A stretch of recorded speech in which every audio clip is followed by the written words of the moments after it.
Good morning. Welcome to the news headline for this hour. My name is Ken Mashaba, and this is the Fast Brew. Let's take a look at the news headlines for this hour. Student debt rises over 16.5 billion rands in the past 2 years. Ramaphosa adopts a bill that legalizes same-sex marriage in South Africa. The ongoing war between Russia and the Ukraine severely affects South Africa's economy. The Department of Higher Education and Training is currently in delicate situation. The ringing alarm bells attracting attention to the pressing substantial worry over the student financial load. The problem particularly troubles postgraduate students, overshadowing their academic endeavors and generating obstacles to its maintenance. The national debt has risen over 16.5 billion rands in the past 2 years. The Minister of Higher Education and Training, Blade Nzimande, revealed that the spectre is the threat to the future and sustainability of the infrastructure development of the higher education and learning in South Africa. On Tuesday in Pretoria, during a media address about the department's readiness to begin the 2023 academic year, Nzimande revealed that the higher education was actively working on establishing an alternative model for students eligible for funding in universities and technical vocational education colleges, or TVET colleges. He said the department and key contributors will hold a discussion before unveiling the maintenance of the model in Parliament. The minister conveyed that the department's concern over the students who belong to the missing middle category. In addition, he said the department will provide students with loans, bursaries, as part of the department's continued efforts to ensure the students who fall in the category of scarce skills to get funded. In addition, he said the department will provide students with loans, bursaries, as part of the department's continued efforts to ensure the students who fall in the category of scarce skills to get funded.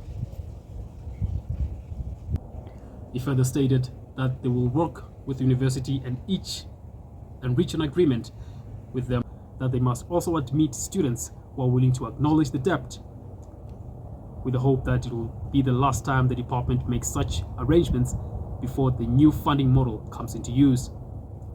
On the other hand, Nzimande has revealed that the NSFAS received over 1 million applications by the year 2023. He elaborated that a larger number of these students who applied were not those parents are relying on social grants. The minister said that even though the volume of applications was high, the number is likely to drop considering that the matriculants have not yet progressed. He said the NSFAS has approved the funding with all social grants recipients. Let's have a look at the minister. I'm therefore pleased to be announcing that the National Student Financial Aid Scheme, NSFAS as we call it in short, 2023 application season will open tomorrow, the 28th of September 2022. As opposed to the previous year, the scheme resolved to open the application cycle early to give prospective applicants enough time to submit their applications and supporting documents.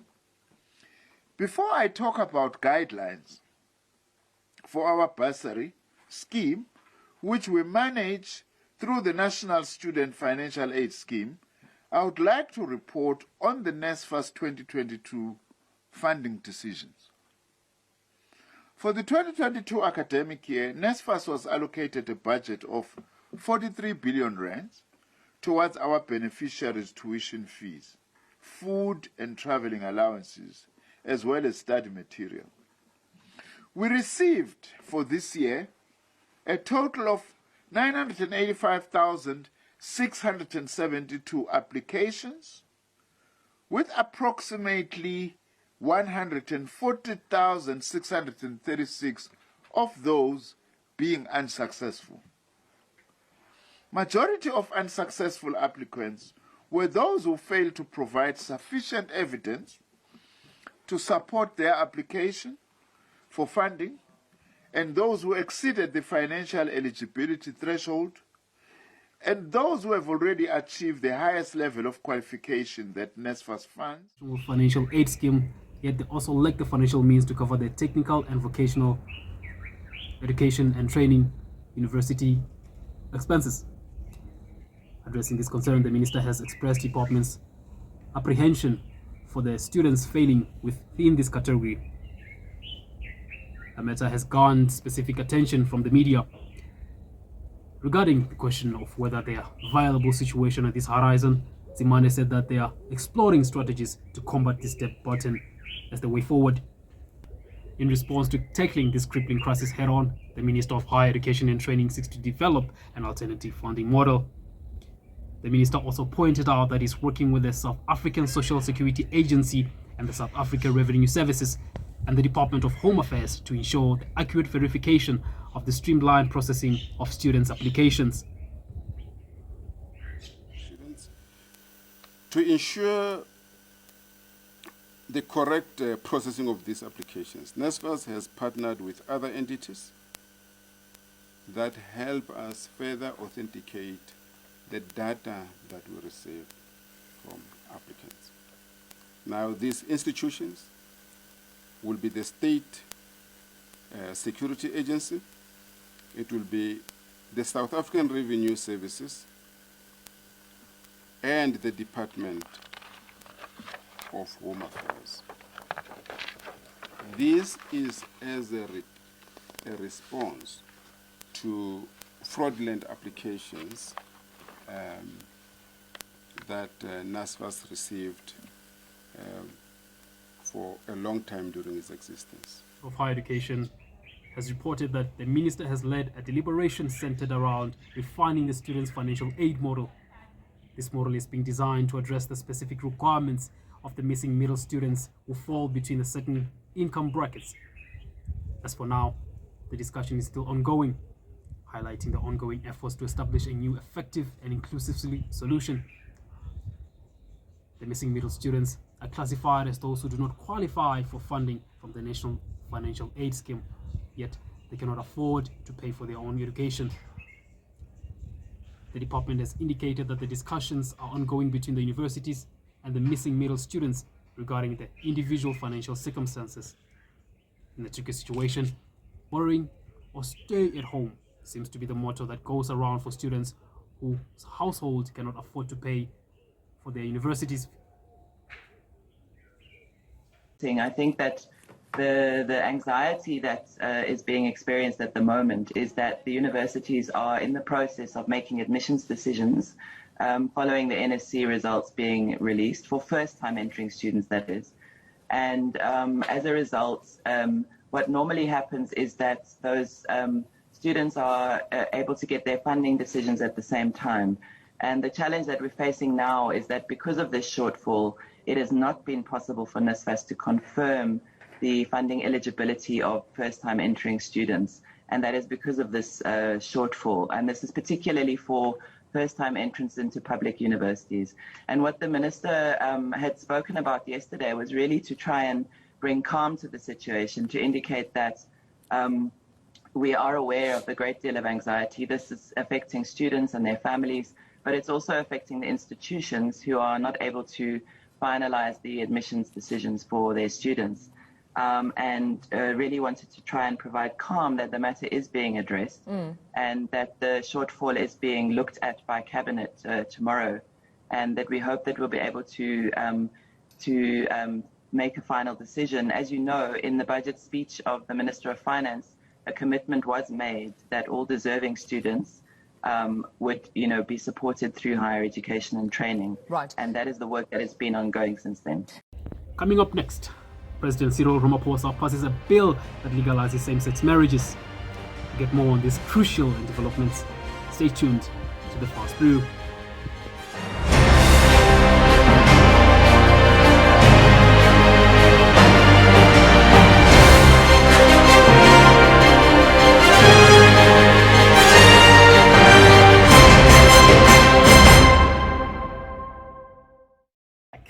President Cyril Ramaphosa has legalized the same-sex marriage after adopting the Civil Union Amendment Bill, which compels marriages of fetuses to officialize the same-sex marriage.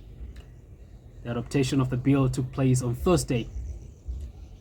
Legalization has clearly stated that the Home Affairs Minister Aaron Motsoaledi is mandated to ensure that every officer across the country has the marriage officer ready to formalize the civil union. According to the Statista Research Department, 32 countries in the world have legalized the same-sex marriage. The passing of the bill therefore makes South Africa one of the few countries in the world that provides safe space for the LGBTQI community members. Recently, the Center of Human Rights was pleased with the outcome of the historic adoption of the bill that National Council Provinces.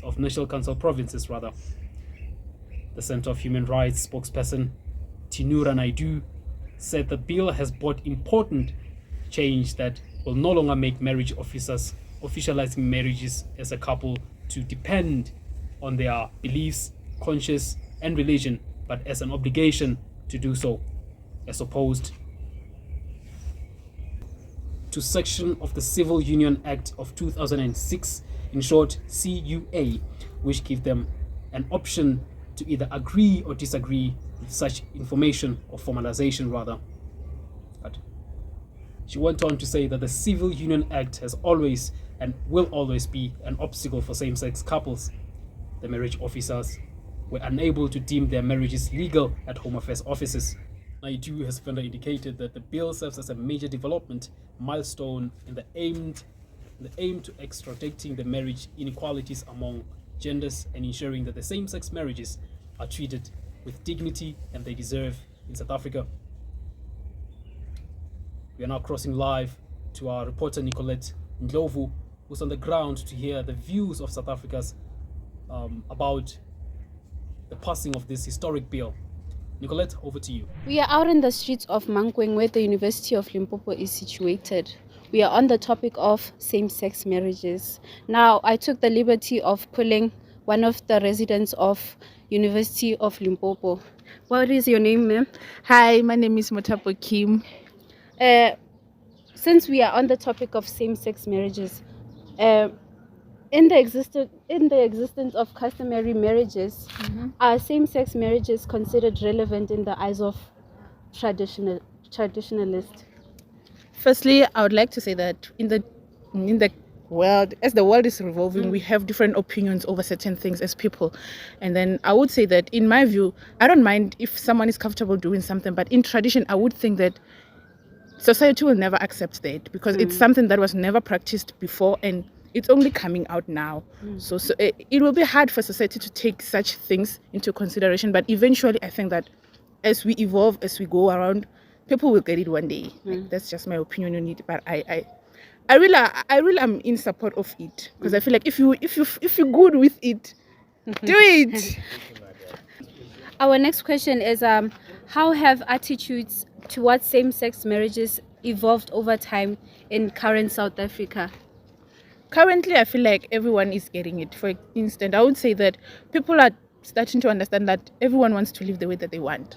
So as a person, you cannot control or change how another person feels. So at some point in time, we just have to accept that this person, like, we just have to understand or this person is like, we just have to understand that people want to live the way that they want to live.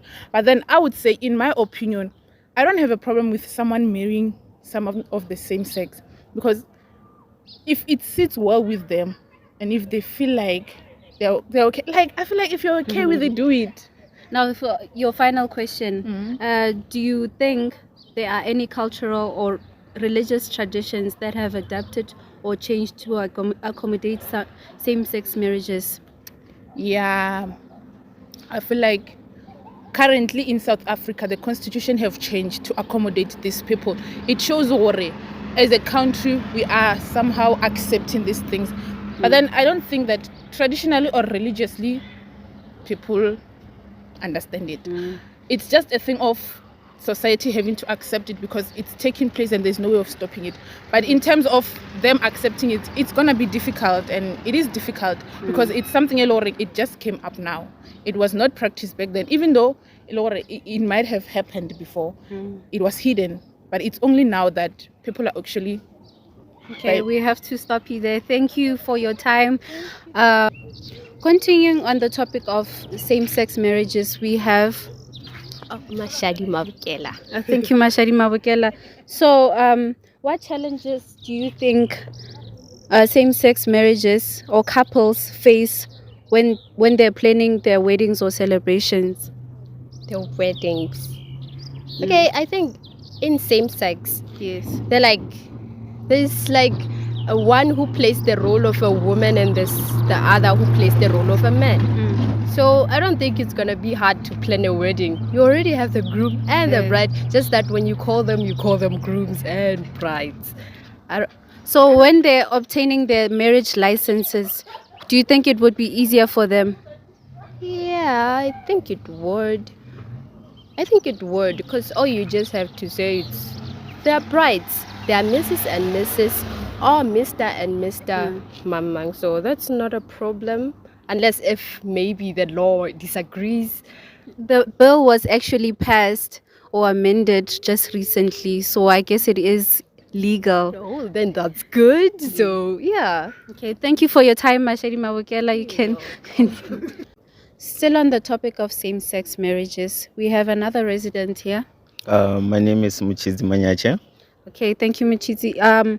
How has the business community responded to the demand for same-sex wedding-related products and services? Well, with businesses, I think it's a matter of them growing financially. So I wouldn't think they would think much about it or have any kind of criticism against it.